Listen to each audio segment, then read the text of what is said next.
قل اللهم مالك الملك تؤتي الملك من تشاء وتنزع الملك ممن تشاء وتعز من تشاء وتذل من تشاء بيدك الخير إنك على كل شيء قدير تولج الليل في النهار وتولج النهار في الليل وتخرج الحي من الميت وتخرج الميت من الحي وترزق من تشاء بغير حساب صدق الله العظيم সম্মানিত আমার দিনী ভাইরা, যে আল্লাহ রাব্বুল আলামিন আমাদেরকে শত ব্যস্ততা থাকা সত্ত্বেও আমাদের কতিপয় আল্লাহর গোলামকে মসজিদে আসার তৌফিক দান করেছেন। অনেককেই আল্লাহ তাআলা তৌফিক দান নেই। আর আমাদের ইচ্ছায় আমরা কোনো কিছু করতে পারি না যতক্ষণ পর্যন্ত না আল্লাহ তাআলার ইচ্ছা আমাদের ইচ্ছার সাথে সংযুক্ত না হয়। বিশেষ করে কোনো নেক কাজ আমরা আমাদের নিজস্ব কোনো ক্যাপাসিটির মাধ্যমে আমরা সেগুলো সম্পাদন করতে পারি না। ওমা তাশাউনা ইল্লা আন ইয়াশা আল্লাহু রাব্বুল আলামিন, তোমরা যা চাও তা হয় না, বরং আল্লাহ তাআলা যা চায় তাই হয়। তো আজকে আমি আপনাদের খেদমতে কোনো ভূমিকা ছাড়াই পঠিত আয়াত থেকে কিছু তর্জমা এবং কয়েকটি কথা আপনাদের খেদমতে আরজ করেই আমার আলোচনা ইনশাআল্লাহ শেষ করব। ওমা তৌফিক ইল্লা বিল্লাহ। সম্মানিত আমার দিনী ভাইরা, আমি আপনাদের খেদমতে সূরাতু আলে ইমরান এর 26 এবং 27 নং আয়াত, এই দুটি আয়াত সুপ্রসিদ্ধ আয়াত। অধিকাংশ মুসলিম এই দুটি আয়াতকে চিনেন, জানেন, মুখস্থ রেখেছেন। আল্লাহ তাআলার রাজত্বের বিষয়ে একটি আয়াত এই জায়গার মধ্যে রয়েছে। আমি দুইটি আয়াত তেলাওয়াত করেছি। সর্বপ্রথম আমি অনুবাদ পেশ করেছি আপনাদের খেদমতে।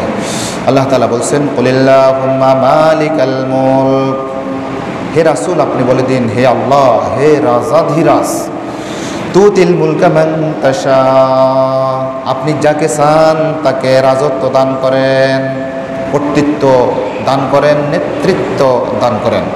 ওয়া তানজিউল মুলকা মিম্মান তাশা, আর আপনি যাকে চান তার থেকে রাজত্ব, কর্তৃত্ব এবং নেতৃত্ব ছিনিয়ে নেন। ওয়া তুইজ্জু মান তাশা, আপনি যাকে চান তাকে ইজ্জত দান করেন। ওয়া তুযিল্লু মান তাশা, আপনি যাকে চান তাকে বেইজ্জত করেন। বিয়াদিকাল খায়র, রাজত্ব দেয়া এবং নেয়া উভয়টার মধ্যেই আপনার হাতেই রয়েছে কল্যাণ। ইন্নাকা আলা কুল্লি শাইইন কাদির, আপনি হচ্ছেন সকল বিষয়ে ক্ষমতাবান। তুলিজুল লাইলা ফিন নাহার, আপনি রাত্রকে দিনের মধ্যে প্রবেশ করান। ওয়া তুলিজুন নাহারা ফিল লাইল, আর দিনকে রাতের মধ্যে প্রবেশ করান। ওয়া তুখরিজুল হাইয়া মিনাল মাইয়িতি, আপনি জীবিতকে মৃত থেকে বের করেন। ওয়া তুখরিজুল মাইয়িতা মিনাল হায়্যি, আর মৃতকে জীবিত থেকে বের করেন। ওয়া তারযুকু মান তাশাউ বিগাইরি হিসাব, আর আপনি যাকে চান তাকে অবারিতভাবে, অনুপমভাবে আপনি বেগাইরে হিসাব তাকে রিজিক দান করেন। এটি হচ্ছে সূরা আলে ইমরানের 26 এবং 27 নং আয়াতের অনুবাদ। যে সূরা থেকে আমি এই আয়াতগুলো তেলাওয়াত করেছি সেই সূরার নাম হচ্ছে সূরাতু আলে ইমরান। কোন সূরা থেকে? আলে ইমরান থেকে। এই সূরার 33 নং আয়াতের মধ্যে আলে ইমরান একটি শব্দ আছে, সেই শব্দ থেকেই এই সূরাটার নামকরণ করা হয়েছে সূরাতু আলে ইমরান। আল্লাহ তাআলা বলছেন, ইন্নাল্লাহা ইসতাফা আদামা ওয়া নূহা ওয়া ইব্রাহিমা ওয়া আলা ইমরান আলাল আলামিন। 33 নং আয়াতের মধ্যে আল্লাহ তাআলা বলছেন যে আল্লাহ তাআলা আদম আলাইহিস সালাম, নূহকে, ইব্রাহিমকে এবং আলে ইমরানকে সারা বিশ্ববাসীর মধ্য থেকে তিনি নির্বাচিত করেছেন। তো এই আয়াত থেকে এই সূরাটির নামকরণ করা হয়েছে সূরাতু আলে ইমরান। এই সূরার মধ্যে 200টা আয়াত রয়েছে। 200টা আয়াত রয়েছে। এই সূরাটিকে মাদানী সূরা বলা হয়। যে সকল সূরা মদিনায় নাজিল হয়েছে সে সকল সূরাকে মাদানী সূরা বলা হয়। তো সূরাতু আলে ইমরান এটি হচ্ছে একটা মাদানী সূরা, মদিনায় অবতীর্ণ সূরা। এই দুটি আয়াত আল্লাহ তাআলা কী জন্য নাজিল করেছিলেন আমি তাফসিরে কুরতুবী থেকে বলছি। সেখানে এসেছে যে হযরত ইবনে আব্বাস রাদিয়াল্লাহু তাআলা আনহু এবং আনাস রাদিয়াল্লাহু তাআলা আনহু হাদিসে বর্ণনা করেন, যখন রাসূল করিম সাল্লাল্লাহু আলাইহি সাল্লাম মক্কা বিজয় করলেন, মক্কা বিজয়ের পরে তিনি সাহাবায়ে কেরামকে রোম এবং পারস্য বিজয়ের সুসংবাদ দিলেন। যখন মক্কা বিজয় হওয়ার পর আল্লাহ রাসূল সাহাবায়ে কেরামকে রোম এবং পারস্য সে সময়ের সুপার পাওয়ার, বর্তমান সময়ের ধরেন আমেরিকা, রাশিয়া ইত্যাদি ক্ষমতাধর রাষ্ট্র, সেই রাষ্ট্রটাও আল্লাহ রাসূল বললেন সাহাবায়ে কেরাম তোমাদের জন্য সেই রাষ্ট্রগুলো তোমাদের পদতলে আসবে, তোমরা বিজয়ী হবে, সে সকল দেশ বিজিত হবে। তো এটা বলার পর তখন ইহুদি এবং মুনাফিকরা বলা বলি শুরু করলো যে মুহাম্মাদের এবং তার সাহাবায়ে কেরামের অনেক বড় স্পর্ধা হয়ে গিয়েছে। হ্যাঁ, আমরা হয়তোবা তত বেশি শক্তি সামর্থ্য রাখি না, আমাদের থেকে মক্কা নগরীকে তারা ছিনিয়ে নিয়েছে, আর কোথায় পরাশক্তি সেই রোম এবং পারস্যকে তারা বিজয়ের স্বপ্ন দেখছে। এই জাতীয় টিকা টিপ্পণী যখন করছিলেন তখন আল্লাহ রাব্বুল আলামিন এই আয়াত নাজিল করলেন। 1 নম্বর শানে নুজুল হচ্ছে এই কি, কুলিল্লাহুম্মা মালিকাল মুলকি তুতিল মুলকা মান তাশা ওয়া তানজিউল মুলকা মিম্মান তাশা। আল্লাহ তাআলা এই আয়াত নাজিল করলেন যে হে রাসূল আপনি বলুন, হে রাজাদিরাজ আপনি যাকে চান তাকে রাজত্ব দান করেন, যাকে চান তার থেকে রাজত্ব ছিনিয়ে নেন। এটার আরেকটা শানে নুজুলও আমি পেয়েছি, সেটি হচ্ছে যখন সম্মিলিত বাহিনী, এটা জঙ্গে আহজাব, খন্দকের যুদ্ধ যেটাকে বলা হয়, তো যখন সকল শত্রু বাহিনী কাফের, মুশরিক, ইহুদিরা সবাই মিলে যখন মুসলিম রাষ্ট্র মদিনার বিরুদ্ধে তারা যুদ্ধ করার প্রস্তুতি নিচ্ছিল, তখন রাসূল করিম সাল্লাল্লাহু আলাইহি ওয়াসাল্লাম সালমান ফারসি এর পরামর্শক্রমে মদিনার এক পাশে পরিখা খনন করতেছিলেন।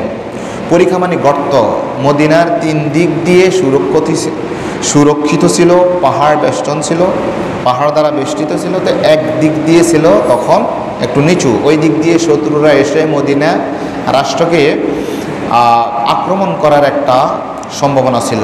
তো সালমান ফারসি রাদিয়াল্লাহু তাআলা আনহু এর পরামর্শক্রমে আল্লাহ রাসূল আলাইহিস সালাতু ওয়াস সালাম সাহাবায়ে কেরামকে ওই জায়গাটাকে খনন করার জন্য নির্দেশ দিলেন এবং 40 হাত 10 জনের ভাগে দিলেন। 10 জন সাহাবী 40 হাত এটাকে কি করবেন, এদিক দিয়ে 10 হাত, এদিক দিয়ে 10 হাত, এতটুকু গর্ত করে গভীর করে ইনারা এটা খনন করার জন্য দায়িত্ব ফেলেন।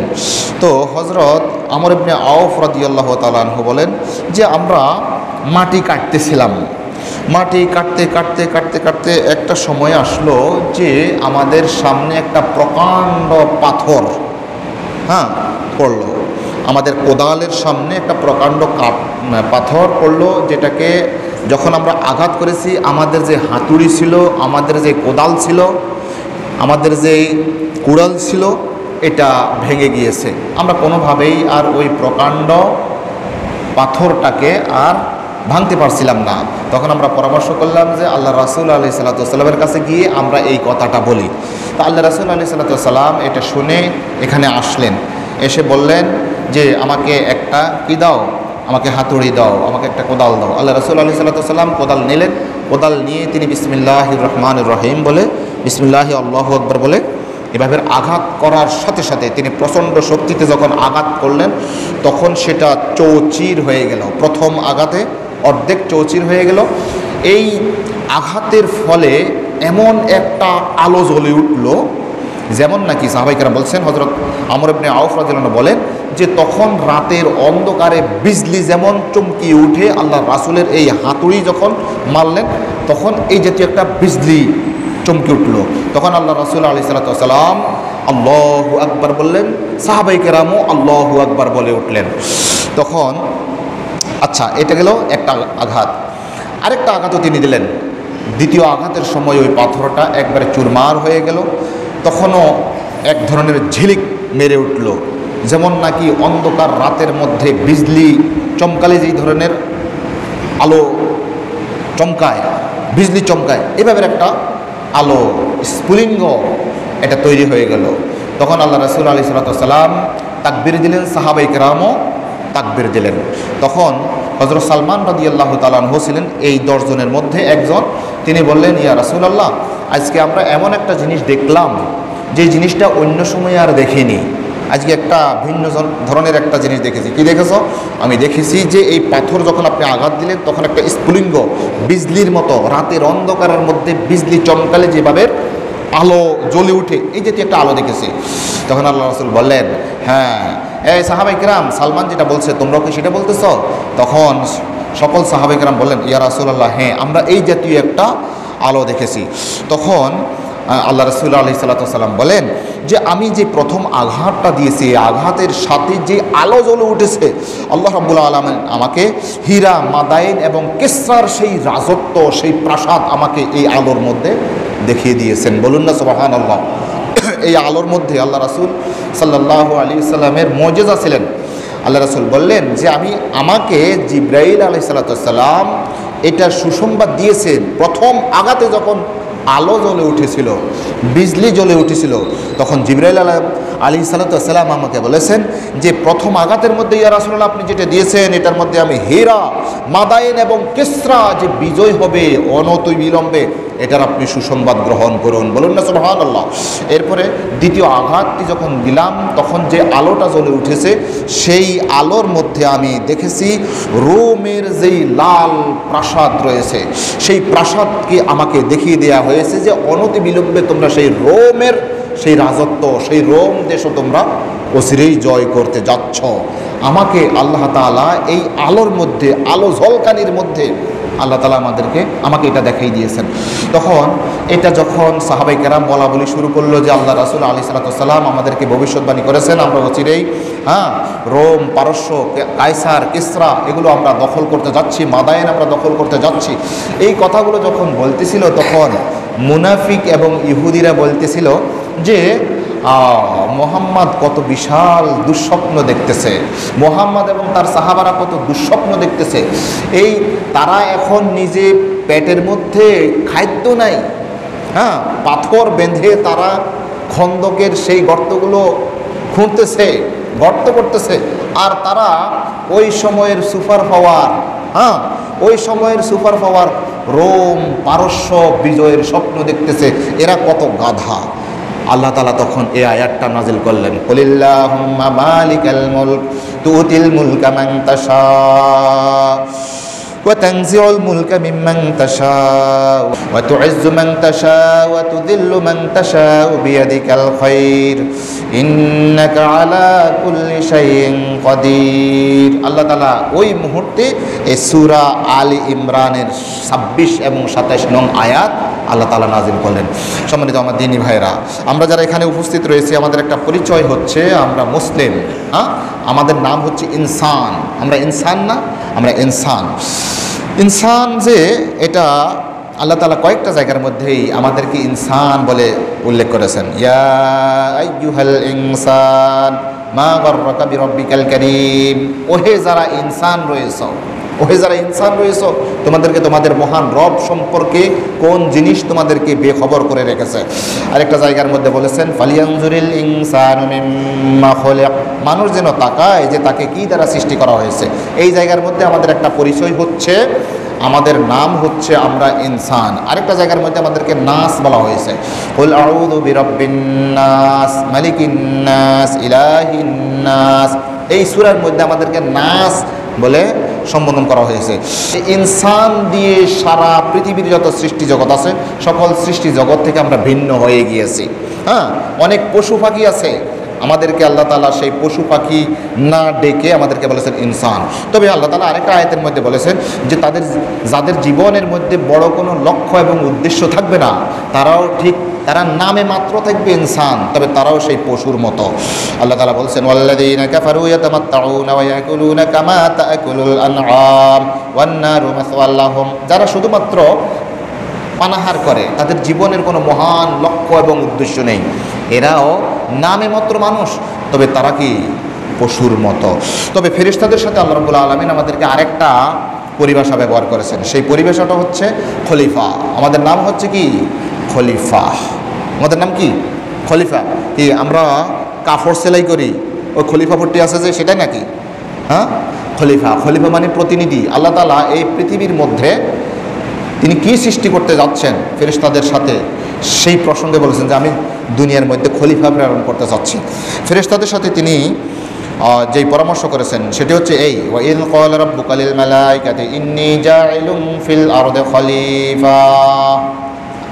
যখন আল্লাহ তাআলা ফেরেশতাদেরকে বললেন যে আমি জমিনের মধ্যে পৃথিবীর মধ্যে খলিফা প্রেরণ করতে চাইতেছি, তখন ফেরেশতারা বলল ক্বালু আতাজআলু ফিহা মান ইউফসিদু ফিহা ওয়া ইয়াসফিকুদ দিমা ওয়া নাহনু নুসাব্বিহু বিহামদিকা ওয়া নুকদ্দিসু লাক ক্বালা ইন্নী আ'লামু মা লা তা'লামুন। তখন ফেরেশতারা বলল ইয়া রাব্বুল আলামিন, আপনি কি দুনিয়ার মধ্যে এমন কাউকে সৃষ্টি করতে যাচ্ছেন যারা দুনিয়ার মধ্যে রক্তপাত ঘটাবে, তারা বিশৃঙ্খলা সৃষ্টি করবে? তখন আল্লাহ রাব্বুল আলামিনকে আরও বললেন যে নাহানু নুসাব্বিহু বিহামদিকা, আমরা তো আপনার প্রশংসা সহকারে আপনার গুণগান গাচ্ছি। হ্যাঁ, ওয়া নুকদ্দিসু লাকা, আমরা আপনার পবিত্রতা বর্ণনা করছি। আল্লাহ রাব্বুল আলামিন বলেছেন ক্বালা ইন্নী আ'লামু মা লা তা'লামুন, তিনি বলেছেন যে আমি যা জানি তোমরা তা জানো না। আচ্ছা, আল্লাহ তাআলা এই আয়াতের মধ্যে বলেছেন আমি পৃথিবীতে আমার খলিফা প্রেরণ করতে যাচ্ছি, কিন্তু আমরা আরেকটা আয়াতের মধ্যে দেখতে পাচ্ছি যে আল্লাহ তাআলা বলেছেন যে আমি জিন এবং ইনসানকে দুনিয়ার মধ্যে পাঠাচ্ছি আমার ইবাদত করার জন্য। এদিক দিয়ে আল্লাহ তাআলা বললেন যে আমি খলিফা প্রেরণ করছি, কিন্তু আল্লাহ তাআলা আরেকটা আয়াতের মধ্যে বলছেন যে আমি একমাত্র ইবাদতের উদ্দেশ্যেই জিন এবং ইনসানকে সৃষ্টি করেছি, অন্য কোনো উদ্দেশ্যে সৃষ্টি করি নাই। ওয়ামা খালাকতুল জিন্না ওয়াল ইনসা ইল্লা লিয়াবুদুন। এখন একটু টক্কর খাচ্ছে যে এক জায়গার মধ্যে আল্লাহ তাআলা বলেছেন যে আমাদেরকে খলিফা হিসেবে সৃষ্টি করছেন, আর আরেকটা আয়াতের মধ্যে তিনি বলছেন যে একমাত্র ইবাদতের জন্যই আমাদেরকে সৃষ্টি করা হচ্ছে। আবার ওই দিক দিয়ে ফেরেশতারা বলছে যে আমরা তো আপনার তাসবিহ তাহলিল সুবহানাল্লাহ আলহামদুলিল্লাহ আস্তাগফিরুল্লাহ এগুলো তো বলতেছি, আপনি আবার কোন ধরনের সৃষ্টি করতে যাচ্ছেন? আল্লাহ বলেছেন আমি খলিফা প্রেরণ করতে যাচ্ছি, আর এদিক দিয়ে বলছেন যে আমি একমাত্র ইবাদত করার জন্যই আমার বান্দাদেরকে সৃষ্টি করেছি, মানুষকে সৃষ্টি করেছি। তাইলে এক জায়গায় খলিফা, আরেক জায়গায় ইবাদত করার জন্য। তো আবেদ আমার ইবাদতের জন্য সৃষ্টি করছি, এটা তো তিনি বলতে পারতেন। আরেক জায়গায় খলিফা, আমি খেলাফত দিয়ে আমি পৃথিবীতে আমার মানুষকে সৃষ্টি করতে যাচ্ছি, এটা কেন তিনি বললেন? এটার মুফাসসিরিন কিরাম বলেছেন যে উভয় আয়াতের সমন্বয় হচ্ছে এই যে আল্লাহ তাআলা ইবাদত মাল খেলাফত এই জিনিসটাই তিনি চান। ইবাদত হবে খেলাফতের মাধ্যমে, রাজত্বের মাধ্যমে, আমার প্রতিনিধিত্বের মাধ্যমে। কেননা আমার প্রতিনিধিত্ব যেখানে থাকবে না সেখানে ফেরেশতারাই যথেষ্ট ছিল। এখন আমি নতুন এক সৃষ্টি করতেছি, তাদের কাজ হবে ইবাদত মাল খেলাফত, ইবাদত হবে খেলাফতের মাধ্যমে। এই জন্য সকল নবী আলাইহিস সালামকে আল্লাহ তাআলা ইবাদত মাল খেলাফতের দায়িত্ব দিয়েই তিনি প্রেরণ করেছেন। আর ইবাদত মাল খেলাফত তখনই হয় যখন দিন কোন একটা রাষ্ট্রের মধ্যে রাষ্ট্রীয় পর্যায়ে প্রতিষ্ঠা থাকে। দিন যখন রাষ্ট্রীয় পর্যায়ে প্রতিষ্ঠিত থাকে এটাকে বলা হয় খেলাফত। আর এই রাষ্ট্রীয় পর্যায়ের ইসলাম কায়েমের মাধ্যমে যে ইবাদত হবে সেটাকে বলে ইবাদত। তাহলে আমাদের কাজ হচ্ছে ইবাদত মাল খেলাফত। আল্লাহ তাআলা বলছেন সকল নবীকে আমি এই উদ্দেশ্যে সৃষ্টি করেছি। তিনি বলছেন শারা'a লাকুম মিনাদ-দীনি মা ওয়াসা বিহি নূহা ওয়াল্লাযী আওহাইনা ইলাইক ওয়া মা ওয়াসাইনা বিহি ইব্রাহিম ওয়া মূসা ওয়া ঈসা আন আকিমুদ-দীন ওয়া লা তাতাফাররাকু ফীহি। আল্লাহ তাআলা বলছেন আমি ওসিয়ত করেছি নূহকে এবং আপনাকেও আমি ওহী নাজিল করে ওসিয়ত করছি, আমাদের রাসূলকে উদ্দেশ্য করে তিনি বলছেন। আর এই ওসিয়তটা, এই নির্দেশটা আমি ইব্রাহিমকে দিয়েছি, মূসাকে দিয়েছি এবং ঈসাকেও দিয়েছি, সকল নবীকে আমি দিয়েছি। সেটা হচ্ছে কি, আন আকিমুদ্দিন, তোমরা দিন প্রতিষ্ঠা করো, তোমরা দিন প্রতিষ্ঠা করো। কেননা দিন প্রতিষ্ঠা যদি না থাকে তখন অনেক ফরজের মর্যাদা পায় না, অনেক ওয়াজিবের মর্যাদা পায় না, বরং অনেক নফল, অনেক মুবাহ, অনেক মোস্তাহাব জিনিসও ফরজের আকারে ধারণ করে, অনেক হারাম জিনিসও ফরজ হয়ে যায়।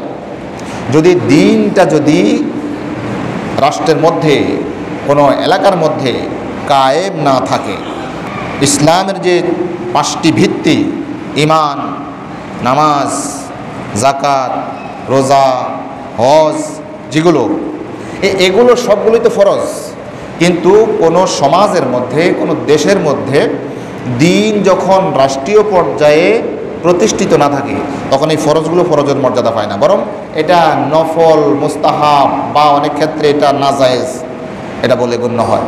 ঈমান আনা ফরজ, আমাদের সমাজের মধ্যে ফরজ নাই, এটা ফরজের মর্যাদার মধ্যে নাই। ফরজ কাকে বলে? যেটা অবশ্যই পালন করতে হবে, কিন্তু আমাদের সমাজের মধ্যে ঈমান আনা যে ফরজ, এই ফরজিয়তে সেই গুরুত্ব নাই। নামাজ পড়া এটা ফরজ, কিন্তু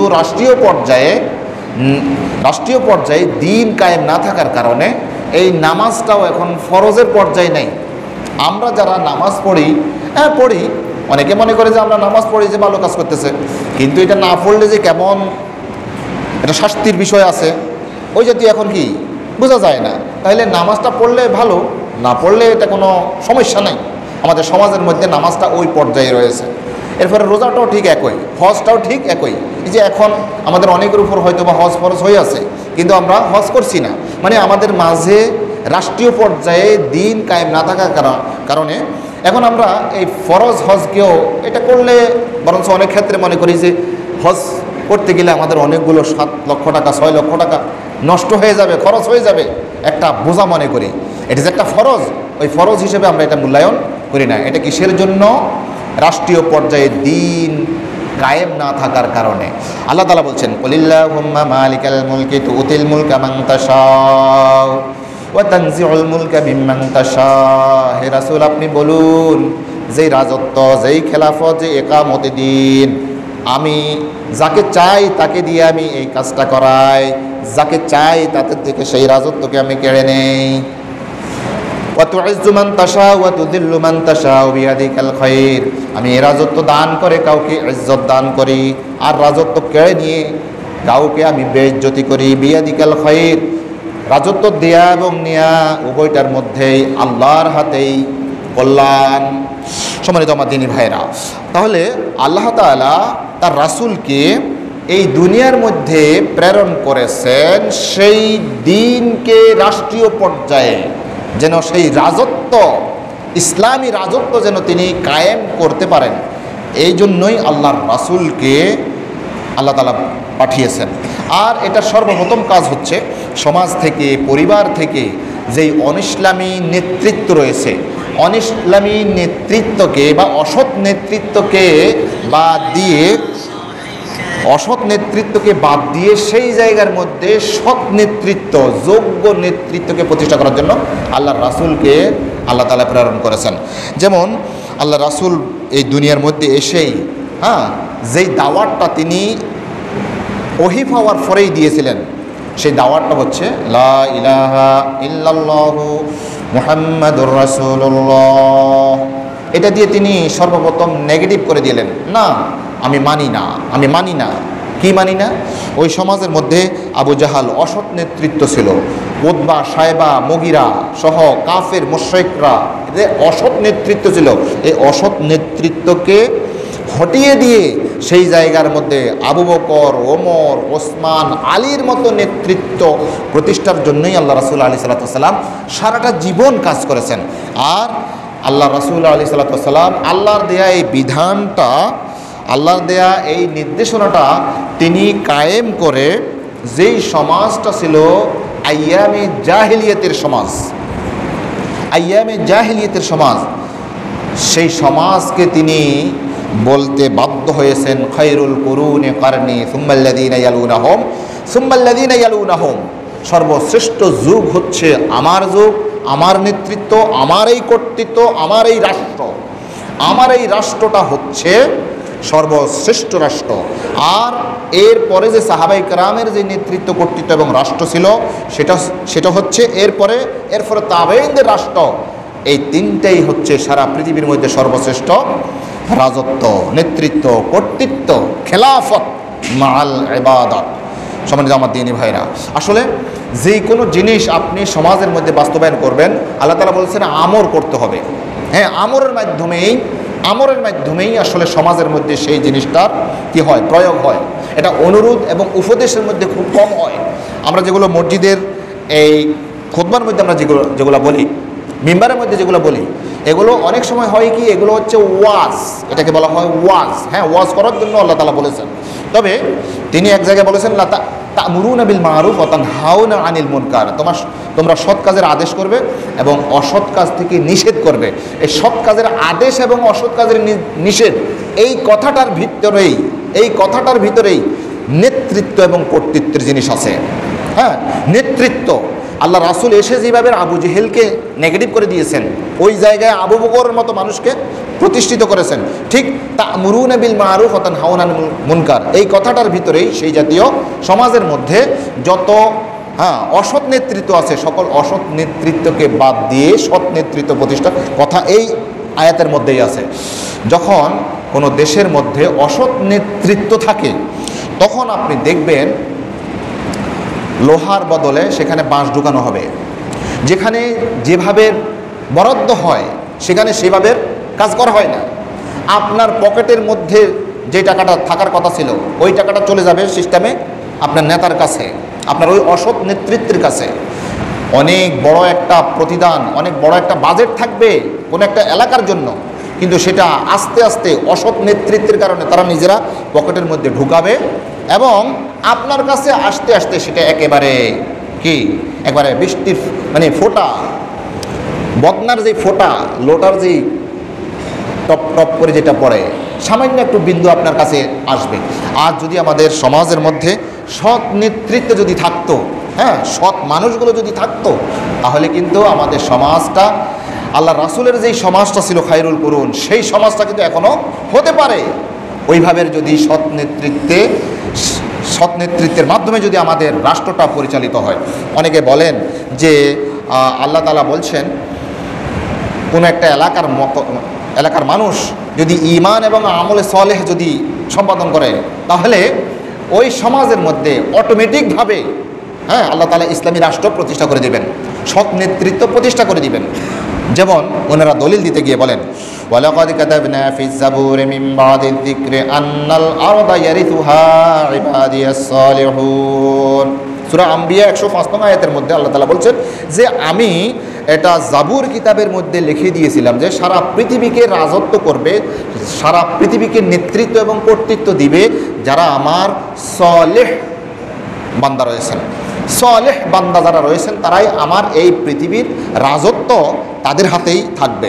আর আরেকটা আয়াতের মধ্যে আছে ওয়াদাল্লাহুল্লাযীনা আমানু মিনকুম ওয়া আমিলুস সালিহাত, আল্লাহ রাব্বুল আলামিন তোমাদের মধ্যে যারা ঈমান এনেছো এবং সৎ কাজ সম্পাদন করেছো, লা ইস্তাখলিফান্নাহুম ফিল আরদ, আমি তাদেরকে এই জমিনের খেলাফত দান করব।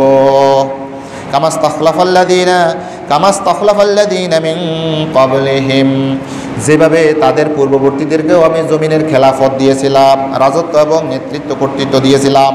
এখন অনেকে বলে যে কোনো এলাকার মানুষ যদি শুধুমাত্র ইমানদার হয় আর কিছু ভালো ভালো কাজ করে, বাস তাদের হাতে আল্লাহ তাআলা নেতৃত্ব এবং কর্তৃত্ব দান করে দিবেন। কিন্তু আমরা প্রথম আয়াতের মধ্যে যেটা ভাবছি যে ইবাদিয়াস সালিহুন, সারা পৃথিবী তারাই শাসন করবে, তারাই নেতৃত্ব এবং কর্তৃত্বের মধ্যে থাকবে যারা অসৎ। কিন্তু আমরা দেখতে পাচ্ছি আল্লাহ তাআলার এই আয়াতটা নাউযুবিল্লাহি মিন যালিক, এটা আমরা দেখতে পাচ্ছি মনে হচ্ছে যে ভুল। আল্লাহ তাআলা বলেছেন সারা পৃথিবী যারা অসৎ, যারা সৎ মানুষ তারাই একমাত্র সারা পৃথিবীকে নেতৃত্ব দিবে, তারাই পৃথিবীর কর্ণধার হবে। কিন্তু আমরা দেখতেছি সারা পৃথিবীর মধ্যেই যারা অসৎ, যারা অসৎ তারাই একমাত্র সকল দেশের রাজত্ব যারা করতেছে, হ্যাঁ, এরা অধিকাংশই অসৎ। তো আল্লাহ তাআলা বলেছেন যে আমি এই পৃথিবীকে তাদের হাতেই দিব যারা সৎ বান্দা। তাহলে এই আয়াতের সাথে টক্কর খাচ্ছে। আর আরেকটা আয়াতের মধ্যে যেমন ধরেন আমরা তো এখানে ইমানদার আছি, হ্যাঁ, আলেম ওলামারা বাংলাদেশের মধ্যে কি কম আছে নাকি? অনেক ভালো আমল করেনেওয়ালা ইমানদার মানুষরা আছে। কই, আমরা তো সেই হুজুরদের কাছেও তো আমরা নেতৃত্ব আমরা দেখছি না। তাহলে আল্লাহ তাআলা যেটা বলেছেন যে ওয়াদাল্লাহুল্লাযীনা আমানু মিনকুম ওয়া আমিলুস সালিহাত, যারা ঈমান আনবে সৎ আমল করবে তাদের কাছে আমি নেতৃত্ব দিয়ে দেব। কই, হুজুরদের হাতে তো নেতৃত্ব নেই। তাহলে আল্লাহ তাআলার এই দুটো আয়াতই তো আমরা দেখতে পাচ্ছি যে লাগে যে নাউজুবিল্লাহ, কেমন কেমন মনে হচ্ছে। হ্যাঁ, যদি আল্লাহ তাআলার কথা সঠিকও হতো তাহলে যারা সৎ আছে, নেককার মানুষ আছে, তাদের হাতেই কিন্তু নেতৃত্ব এবং কর্তৃত্ব যেত। কিন্তু সম্মানিত আমার দিনী ভাইয়েরা, এখানে আমরা যদিও বলি যে নেককার যারা আছে, আসলে কিন্তু আল্লাহ তাআলা কিন্তু নেককার এই কথাটা বলেন নাই, বলেছেন ইবাদিয়াস সালিহুন, নেক বান্দাগণ। এটার অর্থ আমরা এটা করি আর কি, কিন্তু আসলে এটা এমনি নয়, বরং এটা হবে যোগ্য ব্যক্তিদের হাতে আমি আমার এই পৃথিবীর নেতৃত্ব এবং কর্তৃত্ব তাদের হাতে দিব। এখানে শুধু নেককার নয়, সারা বাংলাদেশের মধ্যে লক্ষ লক্ষ মানুষ নেককার আছে, কিন্তু তাদের হাতে আল্লাহ তাআলা দেয় নাই। অনেক নেককার মানুষ আছে, এরা যোগ্য নয়। আল্লাহ বলেছেন কিন্তু আমি যোগ্য লোকদের হাতে কি আমার এই খেলাফত, আমার এই পৃথিবীর নেতৃত্ব এবং কর্তৃত্ব দিব তাদের হাতে যারা যোগ্য। আর ওয়াদাল্লাহুল্লাযীনা আমানু মিনকুম ওয়া আমিলুস সালিহাত, যারা ঈমান এনেছো এবং সৎ আমল করেছো, নেক আমল করেছো, মানে যোগ্য আমল করেছো, মানে যোগ্য লোকদের হাতেই আমি কি আমার এই রাজত্ব দেব। আমরা এখন পর্যন্ত সেই যোগ্যতার মধ্যে পৌঁছতে পারিনি, এই জন্য আল্লাহ তাআলা আমাদেরকে রাজত্ব দিচ্ছেন না। হ্যাঁ, আমাদেরকে রাজত্ব দিচ্ছেন না। অনেক অনেক আলেম আছে, ওনারা সৎ নেককার, তবে যোগ্য নয়। আমি মনে হয় এই কথাটা আরেকদিন কখনো আপনাদেরকে বলেছিলাম। ধরুন আপনার একজন কর্মচারী আছে, দুইজন কর্মচারী আছে। একজন কর্মচারী, আপনি তাকে বললেন যে ভাই যাও তো দেখি বাজার থেকে ইলিশ মাছ নিয়ে আসো। তো ওই বেচারা যাইয়া ইলিশ মাছ দোকানে গিয়ে বললেন, ভাই ইলিশ মাছ কত? বলল যে 1 কেজিওয়ালা এই ইলিশ মাছটা হচ্ছে 1200 টাকা। তো 1200 টাকা দিয়ে তিনি 1 কেজি ইলিশ মাছ নিয়ে আসলেন।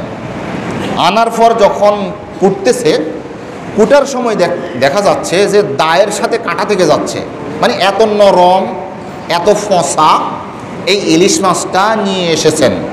তো আপনি বললেন যে এই ইলিশ মাছের দাম কত হয়েছে? আপনি ওই লোকটা বলল যে 1200 টাকা। আসলে কিন্তু 1200 টাকা, আসলেই 1200 টাকা।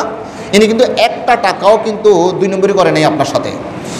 কিন্তু এই লোকটা যে ইলিশ মাছটা কিনেছে, এই ইলিশ মাছটা কিন্তু খাওয়া যাচ্ছে না, কারণ এটা পচা। আচ্ছা, এবার আপনি আরেকজন আপনার কর্মচারীকে পাঠালেন, যাও তো ইলিশ মাছ নিয়ে আসো। তো তিনি গেলেন, যাওয়ার পরে বললেন যে ভাই ইলিশ মাছ কত? বললো যে 1200 টাকা। আরে মিয়া কিসের 1200 টাকা? ওই যে ওখানে 1000 টাকা করে বিক্রি করতেছে। তো এটা বলতেছে, আর ওই যে ইলিশ মাছের কানকে এইভাবে করতেছে, লেজকে এইভাবে টিপতেছে, ফ্যাটকে টিপতেছে, হ্যাঁ না এটা ফসা, এটা একটু। তো কী হলো, তার সাথে কথা হলো যে ঠিক আছে 1000 টাকা। তো 200 টাকা তার পকেটের মধ্যে ঢুকাইছে। ঢুকানোর পরেও যখন বাড়িতে আনার পর ওই ইলিশ মাছটা যখন করতেছে, রান্না করতেছে, এটা দারুণ ঘ্রাণ এবং খুব তরতাজা। তো আপনি বললেন এই ইলিশ মাছ কত? সে বলল যে 1200 টাকা। 1200 টাকা আর 200 টাকা তার পকেটের মধ্যে, এটা কিন্তু 2 নম্বরই করছে। কিন্তু আপনি ইলিশ মাছটা ঠিক মতো খেতে পেরেছেন, কেননা এই 2 নম্বরই করলেও করুক, আপনার ইলিশ মাছটা কিন্তু ঠিক মতোই পেয়েছেন। আপনি পরবর্তী সময়ের মধ্যে আপনি যদি ইলিশ মাছ কিনাতে হয়, কাকে পাঠাবেন? ওই সৎটাকে পাঠাবেন নাকি অসৎটাকে পাঠাবেন বলেন? আমি মনে হয় কথাটা বুঝাইতে পারি নাই। সৎটাকে পাঠাবেন নাকি অসৎটাকে পাঠাবেন? সৎটাকে যদি পাঠান 1 টাকাও কিন্তু আপনার মায়ের খাবেন না, কিন্তু আপনি যেই জিনিসটা খাবেন ওই জিনিসটা আপনি খাইতে পারবেন না। আর অসৎটাকে যদি আপনি পাঠান বারবারই কিন্তু সেটাকেই পাঠাবেন। 200 টাকা সে 2 নম্বরই করলেও করুক না, কিন্তু আপনি কিন্তু জিনিসটা ঠিকমতো পাবেন।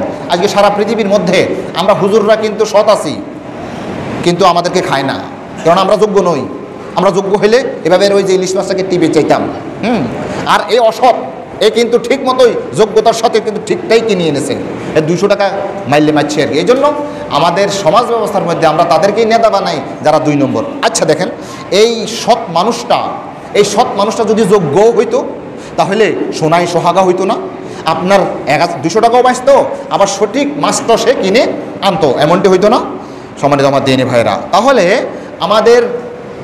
আমাদের এই বাংলাদেশের এই প্রেক্ষাপটে আমরা যদি মনে করি যে এই দেশটা শান্তিতে চলুক, এই দেশটা সঠিকভাবে চলুক, এই ওলামায়ে কেরাম যিনারা সৎ এবং যোগ্য এই দুইটা গুণের মাধ্যমে যিনারা নেতৃত্ব দিবেন, তারাই আমাদের দেশটাকে সম্পূর্ণরূপে খায়রুল কুরুন, যেটাকে সোনার দেশ হিসেবে তারা গড়ে করতে পারবেন।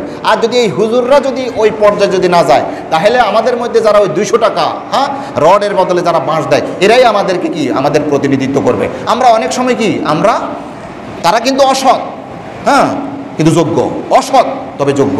এজন্য যদি যোগ্য লোক থাকে, যোগ্য লোক যদি সৎ হয়, তখন যোগ্যতার সাথে সেই সৎ কাজটা করে। আর যোগ্য লোক যদি অসৎ হয়, তখন যোগ্যতার সাথে সেই অসৎ কাজটা করে। আপনি টেরো পাইবেন না ওই 200 টাকা যে সে কীভাবে মারি ফেলছে, আপনি এটা টেরো পান নাই। তাহলে যোগ্যতার সাথে সেই অসৎ কাজটা করেছে। আল্লাহ তাআলা বলছেন, কুলিল্লাহুম্মা মালিকাল মুলকি তুতিল মুলকা মান তাশা। হে রাসূল, আপনি বলুন, হে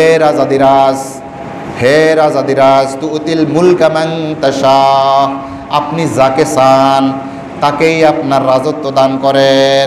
ওয়া তানজিউল মুলকা মিম্মান তাশা, আপনি যাকে চান তার থেকে লাঞ্ছিত করে সেই রাজত্বকে কেড়ে নেন। অনেকে বলেছিল যে আমরা কত সাল পর্যন্ত আমরা বসছি আল্লাহর রহমতে, কিন্তু কোন দিকে চলে গেল। এ দেখেন, এটা আপনি বলবেন আর কি কিছু বৈষম্য বিরোধী ছাত্র করেছেন না। আল্লাহ তাআলা বলছেন, ওয়া তানজিউল মুলকা মিম্মান তাশা, এটা আল্লাহ নিয়েছেন, এটা ছাত্ররা নেয়। যখন কোনো একটা জনপদের শাসকরা যখন বেশি সীমালঙ্ঘন করে ফেলে, যখন ধরাকে সরা জ্ঞান করে, তখন আল্লাহ তাআলা তার কুদরত প্রয়োগ করেন। ওয়া তুইজ্জু মান তাশা ওয়া তুযিল্লু মান তাশা, আপনি যাকে চান তাকে ইজ্জত দান করেন, যাকে চান বেইজ্জত করেন। বিয়াদিকাল খায়র, আপনার হাতেই সকল কল্যাণ। ইন্নাকা আলা কুল্লি শাইইন কাদির, আপনি সকল বিষয়ে ক্ষমতাবান। আর তুলিজুল লাইলা ফিন নাহার, আপনি রাত্রকে ঢুকান দিনের মধ্যে। আচ্ছা, এখন দিন বড় না রাত বড়? দিন বড়। তো রাত যে ছিল সেই শীতকালের মধ্যে যে রাত অনেক বড় ছিল না, তো সেটা এখন দিনের মধ্যে ঢুকে গিয়েছে, ঠিক না? আল্লাহ তাআলা বলছেন, তুলিজুল লাইলা ফিন নাহার, হে আল্লাহ, আপনি তো রাত্রকে দিনের মধ্যে ঢুকাই ফেলেন। ওয়া তুলিজুন নাহারা ফিল লাইল, আবার মাঝে মাঝে আপনি রাত্রকে দিনের মধ্যে ঢুকান। মানে রাত্রকে দিনের মধ্যে, দিনকে রাতের মধ্যে কে ঢুকায়? আল্লাহ তাআলা বলেন, ওয়া তুখরিজুল হাইয়্যা মিনাল মাইয়িতি, আপনি মৃত থেকে জীবিত বাইর করেন। আর মৃত থেকে জীবিত বাইর করেন, জীবিত থেকে মৃত বাইর করেন। তুখরিজুল হাইয়্যা মিনাল মাইয়িতি ওয়া তুখরিজুল মাইয়িতা মিনাল হাই, এটার অনেকগুলো ব্যাখ্যা আছে। একটা ব্যাখ্যা হচ্ছে এই, আল্লাহ তাআলা জীবিত থেকে মৃত বাইর করেন মানে, আচ্ছা একটা মুরগি আছে না, মুরগি এটা কি জীবিত? যে ডিম দেয়, তাহলে সেই মুরগিটা হচ্ছে জীবিত, কিন্তু যেটা বাইর হয়েছে সেটা কি? সেটা মৃত না, ডিমটা মৃত না, জীবিত থেকে মৃত বাইর হয়েছে। আবার মৃত থেকে তিনি জীবিত বাইর করেন মানে সেই ডিম থেকেই আবার জীবিত সেই হাঁস মুরগি তিনি বাইর করেন। এটা হচ্ছে এক উদাহরণ। আরেকটা ব্যাখ্যা হচ্ছে এই যে আল্লাহ তাআলা অনেক কাফের মুশরিক থেকে মুসলিম বাইর করেন, আবার অনেক মুসলিম থেকে কাফের বাইর করেন। এটাকেই তিনি কাফেরকে বুঝিয়েছেন সে মৃত, মৃত থেকে জীবিত মানে মুসলমান বাইর করেন, মুমিন বাইর করেন। আবার অনেক মুমিনের বাচ্চারাও কাফের হয়ে যায়, এটা জীবিত থেকে মৃত বাইর করেন। আল্লাহ তাআলা এটাই বুঝিয়েছেন, ওয়া তারযুকু মান তাশা বিগাইরি হিসাব, আপনি যাকে চান তাকে প্রভূত কল্যাণ দান করেন, বেহিসাব দান করেন। আল্লাহ তাআলা আমাদেরকে এই সংক্ষিপ্ত আলোচনার মধ্যে যে দার্স আপনাদের খেদমতে পেশ করেছি, আল্লাহ তাআলা যেন আমাদের এই বাংলাদেশের মতো এই ছোট্ট ক্ষুদ্র রাষ্ট্রকে সৎ এবং যোগ্য লোকের হাতে যেন আমাদের এই বাংলাদেশের নেতৃত্ব এবং কর্তৃত্ব থাকে। আল্লাহ, আপনি আমাদের জন্য সেটা কবুল